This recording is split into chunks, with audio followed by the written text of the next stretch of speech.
बिस्मिल्लाहिर्रहमानिर्रहीम। अस्सलाम वालेकुम students, my name is Abdurrahman and I am teaching you biology. Students, इस सेशन में हम कंटिन्यू करने जा रहे हैं आपके इस चैप्टर का one of the most important topic that is important for long questions as well and it is succession. Details इसकी बोर्ड पे देखते हैं।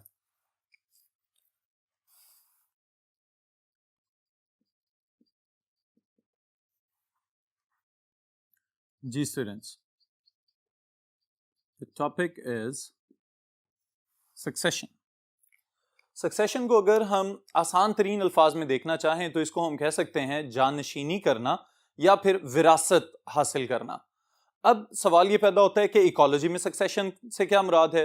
तो यहां पे ये याद रखिएगा कि किसी भी इकोसिस्टम का आगाज हमेशा किसी ना किसी सिंपल लाइफ फॉर्म से होता है और बाद में वो कन्वर्ट हो जाता है इनटू कम्प्लेक्स या climax community.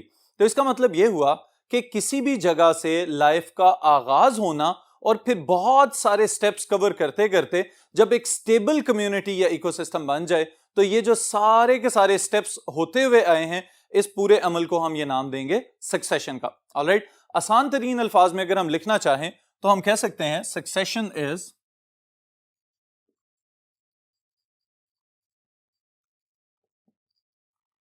A community relay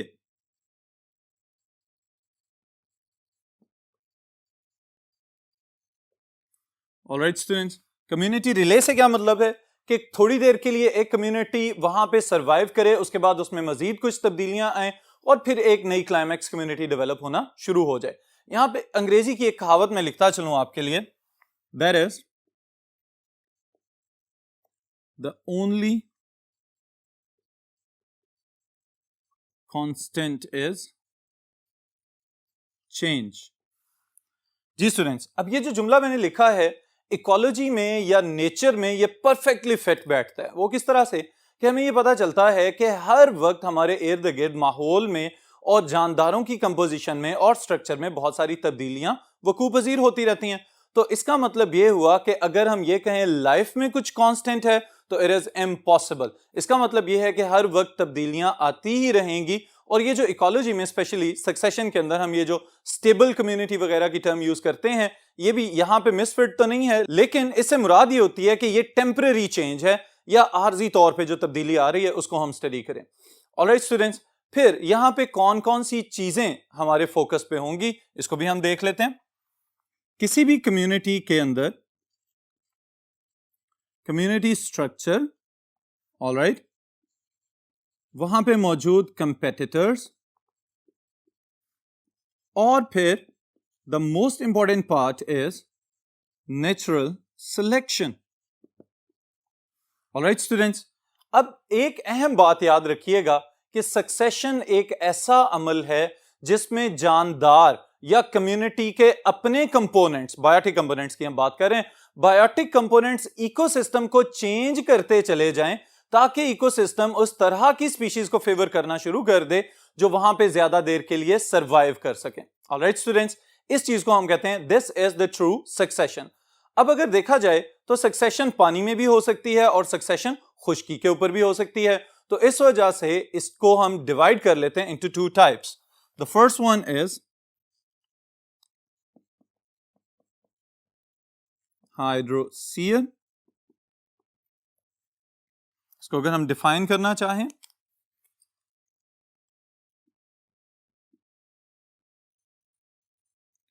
primary succession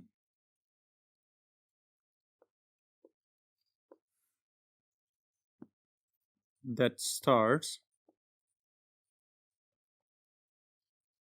pond ecosystem, all right। और दूसरा लफ्ज xerosere, all right। Xero वाली टर्म आपने पहले पढ़ी हुई है, जीरिक या ड्राई कंडीशंस, इस तरह की एक्सट्रीम स्ट्रेस्ड कंडीशंस जहां पे पानी की मिकदार बहुत कम होती है।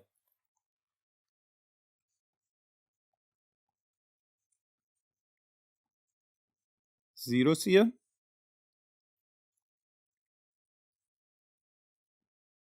succession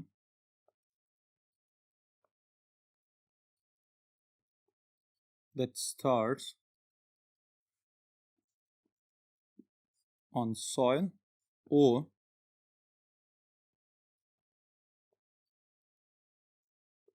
टेरेस्ट्रियल हैबिटेट, खुश्की वाली जगह के ऊपर। ऑलराइट स्टूडेंट्स, अब ये हमारे पास दो मुख्तलिफ टाइप्स हमने यहाँ पे लिख लिया। अब ये जो दोनों टाइप्स हमने यहाँ पे मेंशन किए हैं स्टूडेंट्स, इसमें से आपकी बुक में जीरो सीयर की डिटेल हमने डिस्कस करनी है, लेकिन उसकी डिस्कशन के साथ ही साथ आपको ये भी पता होना चाहिए कि सक्सेशन की अपनी कितनी इकसाम है। ऑलराइट, ये तो हमने इकोसिस्टम या माहौल के मुताबिक डिवाइड कर दिया है उसको, लेकिन सक्सेशन को भी हम फर्दर दो इकसाम में तकसीम कर सकते हैं। And it is an important short question for you. The first type is primary succession. Alright, अब प्राइमरी सक्सेशन क्या चीज है? चूंकि हमने इसको एक स्टेप पीछे रखा है तो इस वजह से हम इसको ये कहेंगे कि ये बुनियादी सक्सेशन है। This is the beginning of the life from the scratch. Alright, या इसको हम यूं कह सकते हैं the star of an ecosystem from the scratch, कि किसी भी ऐसी जगह पे जहां पे पहले कोई भी लाइफ फॉर्म एग्जिस्ट नहीं कर रही थी, वहां पे अगर जिंदगी के आसार नमूदार होते हैं और फिर वहां पे स्टेप बाय स्टेप चलते चलते क्लाइमेक्स कम्युनिटीज आ जाती हैं, तो इस चीज को हम कहते हैं this is the primary succession. तो यहां पे मैं लिख देता हूं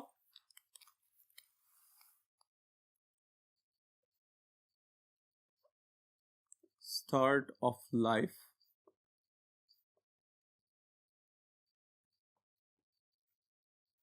फ्रॉम स्क्रैच। ऑलराइट, या एक दूसरे तरीके से हम इसको लिख सकते हैं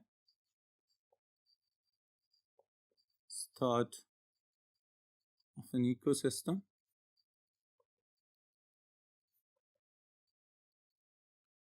फ्रॉम स्क्रैच।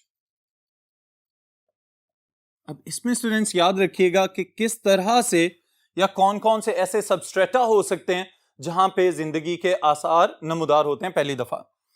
इसमें सबसे पहले नंबर पे जो याद रखने वाली बात है वो ये है कि कोई वोल्केनिक इरप्शन वगैरह हो सकती है। ऑलराइट, वोल्केनिक इरप्शन क्या होती है? यानी कोई भी आतिशफिशा पहाड़ है उसमें से लावा निकले और निकल के बहना शुरू हो जाए। अब वो लावा फ्लो करता हुआ चला जाएगा और चलते चलते वो एक ऐसी जगह या एक ऐसी सरफेस बना देता है जहां पे ऑब्वियसली पहले तो कोई लाइफ फॉर्म मौजूद नहीं थी। तो इसका मतलब ये है कि यहां से जो सक्सेशन का अमल शुरू होगा वो प्राइमरी सक्सेशन कहलाएगा। फिर इसी तरह मुकम्मल तौर पे सैंड या इसको हम डेजर्ट कह सकते हैं, बिल्कुल ऐसी कंडीशन जहां पे पहले कोई भी ग्रीनरी या पानी की मिकदार ना होने के बराबर थी। ऑलराइट, फिर इसी तरह एक और चीज ग्लेशियल पूल। अब ग्लेशियल पूल से यहां पे क्या मुराद है स्टूडेंट्स, ये भी याद रखिएगा कि बहुत सारे एरियाज अभी भी जमीन के ऐसे हैं जो मुकम्मल तौर पे बर्फ से ढके रहते हैं, लेकिन जैसे जैसे वक्त गुजरता रहता है ये ग्लेशियर्स थोड़ा थोड़ा फासला तय करते हुए पीछे हटना शुरू हो जाते हैं या मेल्ट डाउन होते रहते हैं और पानी का हिस्सा बन जाते हैं। अब यहां पे वो जगह जहां से ग्लेशियर हट गया या उसने जो खाली जगह एक्सपोज कर दी है वहां पे भी कोई लाइफ फॉर्म मौजूद नहीं थी। अगर वहां से सक्सेशन का आगाज होता है तो उसको भी हम प्राइमरी सक्सेशन ही कहेंगे। ऑलराइट, तो ये है प्राइमरी सक्सेशन, किसी भी ऐसी जगह से लाइफ का आगाज होना जहां पे पहले कोई भी और जानदार मौजूद नहीं थे। The other type is secondary succession.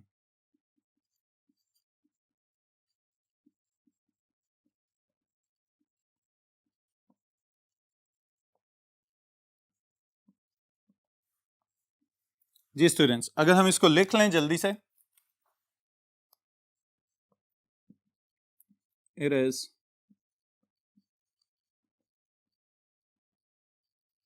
The beginning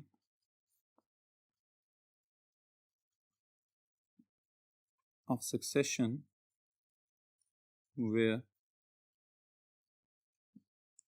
there was already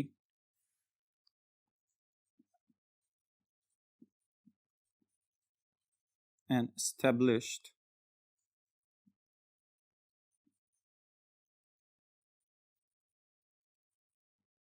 community, but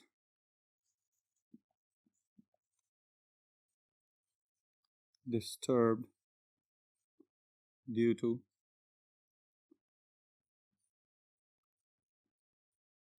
catastrophic natural activity like fire, flood, or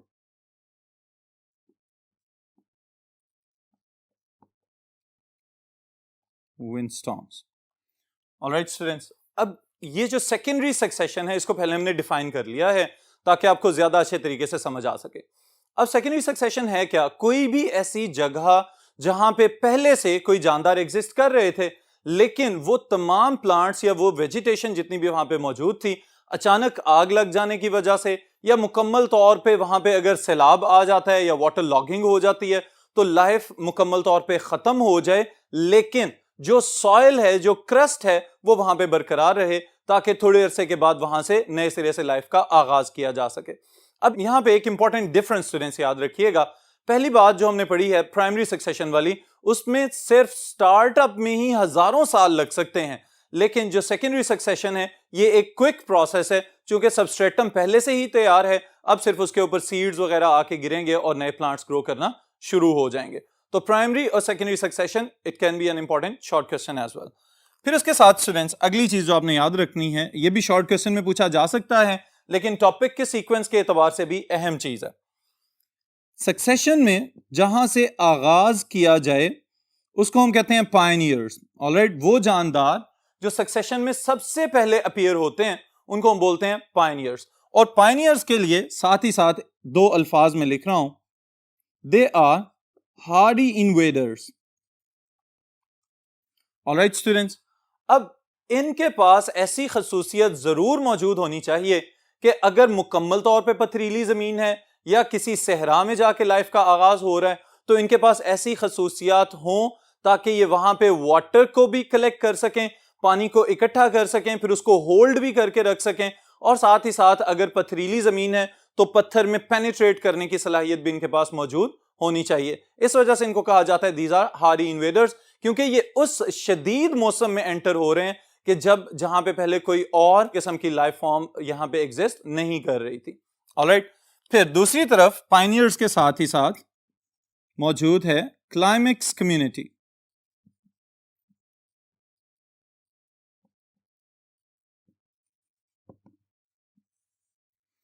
अब ये बात काबिल गौर है स्टूडेंट्स के पायनियर्स जो हैं वो कोई एक ही टाइप होती है आमतौर पे जानदारों की, जबकि क्लाइमेक्स के साथ हमने क्या लिखा है, कम्युनिटी। तो इसका मतलब ये है कि यहां पे बहुत सारे मुख्तलिफ इकसाम के जानदार एक ही वक्त में डाइवर्सिटी बना सकते हैं, तो इस वजह से इसको हम कहते हैं this is climax community.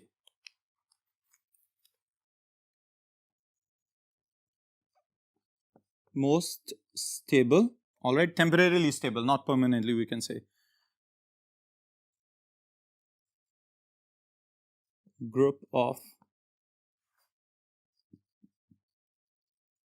plants, animals,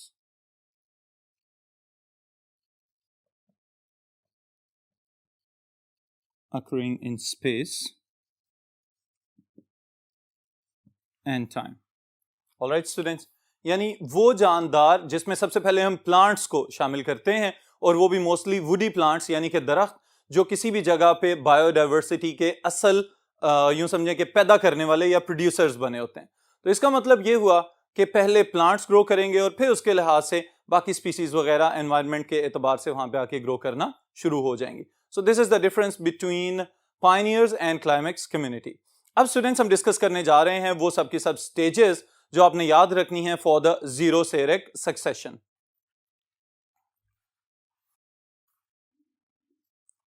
ji students, the first one is crustose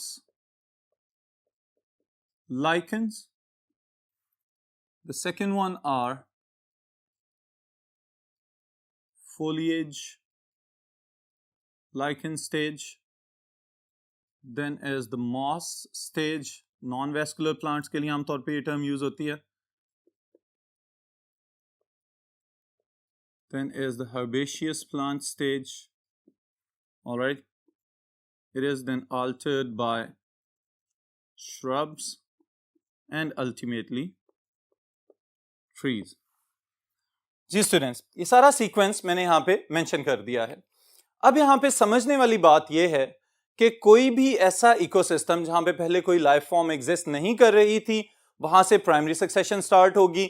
अगर पहले कोई और लाइफ फॉर्म्स मौजूद थी लेकिन किसी कुदरती आफत की वजह से वो खत्म हो गई, तो वहां से सेकेंडरी सक्सेशन का आगाज होगा। तो यहां पे याद रखने वाली बात यह है, primary succession is always started with lichens. Alright, ये हमेशा लाइकन से आगाज करती है। अब लाइकेंस में ऐसी कौन सी बात है स्टूडेंट्स? देखें, सबसे पहला नाम हमने क्या लिखा है? Crustose lichens. इसका मतलब यह है कि ये वो लाइकेंस हैं जो क्रस्ट बनाने में भी मददगार साबित हो सकते हैं।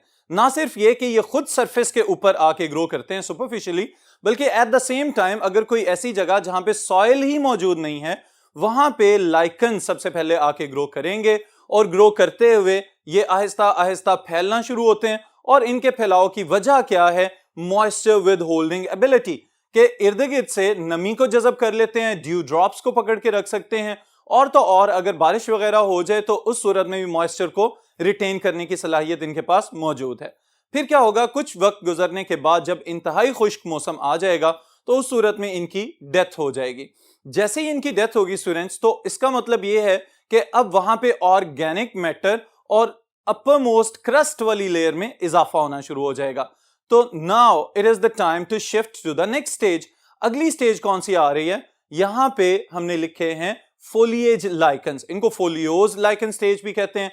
इसका मतलब यह है कि इनकी अपीयरेंस पत्तों की तरह की हो सकती है। ऑलराइट, याद रखिएगा फोलिएज की टर्म जो है it is relative to the leaves. इसका मतलब यह है कि ये पत्ते नुमा साख्तें बनाते हैं। और एक और वजह क्रस्टोज लाइकन्स के खत्म होने की वो ये भी है, फोलिएज लाइकन्स जैसे जैसे ग्रो करते चले जाएंगे तो इनके शेड की वजह से जो क्रस्टोज लाइकन्स हैं उनका खात्मा पॉसिबल है, और again they will add to the humus और द अर्थ्स क्रस्ट। फिर इसके साथ ही साथ स्टूडेंट्स जो नेक्स्ट स्टेज है that is the moss stage. अब मॉस स्टेज का मतलब क्या है? आमतौर पे हम मॉसेस की टर्म यूज करते हैं ब्रायोफाइट्स के लिए जो नॉन वेस्कुलर एम्फीबियस प्लांट्स हैं, लेकिन याद रखिएगा कि इनकी ग्रोथ के लिए मॉइस्चर लेवल हाई होना चाहिए, और जमीन की तैयारी, ऑर्गेनिक मैटर में एनरिचमेंट, ये सारा काम पहले से लाइकन्स करके जा चुके हुए हैं। जैसे ही डेजिकेटेड एनवायरनमेंट आएगा, यानी कि बहुत ज्यादा खुश्की और कड़क धूप वगैरह, तो मॉसेस भी वहां पे डेथ का शिकार हो जाएंगे। फिर इसके बाद स्टूडेंट्स नेक्स्ट स्टेज जो है वो अब जमीन आहिस्ता आहिस्ता तैयार हो रही है। जो सॉइल की सरफेस ऊपर मौजूद है वो आहिस्ता आहिस्ता थिक होना शुरू हो जाती है, और मॉसेस की पेनिट्रेशन जो थी एज कंपेयर टू लाइकन्स वो भी ज्यादा थी। इसका मतलब उन्होंने न्यूट्रिएंट्स भी एब्जॉर्ब किए हुए हैं, रूट्स जो हैं वो सॉइल के अंदर और रॉक के अंदर पेनिट्रेट कर चुकी हुई हैं, राइजॉइड्स वगैरह जो होते हैं उनके। फिर यहाँ पे एस्टेब्लिश की जाएगी next phase that is the herbaceous plant stage. अब यहाँ पे हर्ब्स यानी कि जड़ी बूटियां आना शुरू हो जाएंगी, और जड़ी बूटियों की ग्रोथ के साथ ही साथ जमीन में मजीद तब्दीलियां आते हुए झाड़ी नुमा पौधों का आगाज हो जाएगा जिनको हम श्रब्स कहते हैं। अब श्रब्स की ग्रोथ को एनहेंस तो किया है यहाँ पे हर्ब्स ने, लेकिन साथ ही साथ ये गड़बड़ हो रही है कि श्रब्स के शेड की वजह से हर्ब्स खुद गुजारा नहीं कर सकेंगी और उन बेचारों की डेथ हो जाएगी। अब फिर इसके बाद श्रब्स के बाद जो नेक्स्ट स्टेज है students that will be the climax, the optimized state according to that specific environment और इकोसिस्टम, और वो होंगे ट्रीज। जैसे ही वुडी प्लांट्स या वुडी ट्रीज वहां पे ग्रो करना शुरू होते हैं तो इसका मतलब ये है कि अब बाकी भी स्पीशीज एनिमल्स की और दूसरे बर्ड्स वगैरह वहां पे आके रहना शुरू हो जाएंगे और एक मुकम्मल डाइवर्स हैबिटेट डेवलप हो जाएगा।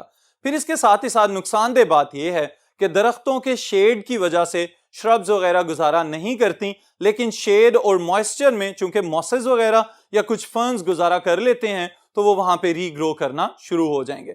अब ये जो हमारे पास अल्टीमेट एक बड़ा ग्लोब बन गया है, एक बड़ा इकोसिस्टम डेवलप हो गया है कि जिसमें बहुत सारे एनिमल्स, बहुत सारे प्लांट्स और बाकी की बायोडाइवर्सिटी मौजूद है, this is known as climax community. Alright students, ये जितनी स्टेजेस एक दूसरे में मर्ज होने के बाद नई स्टेजेस डेवलप करती हैं, इनको हम बोलते हैं सीरल स्टेजेस। आगाज जहां से हुआ दैट वाज पायनियर्स, इख्तिताम जहां पे होगा वो होगी हमारी climax community. Alright students, this is all about succession जो आपने याद रखना है। फिर इंशाल्लाह ताला नेक्स्ट सेशन में नेक्स्ट टॉपिक के साथ मुलाकात होगी।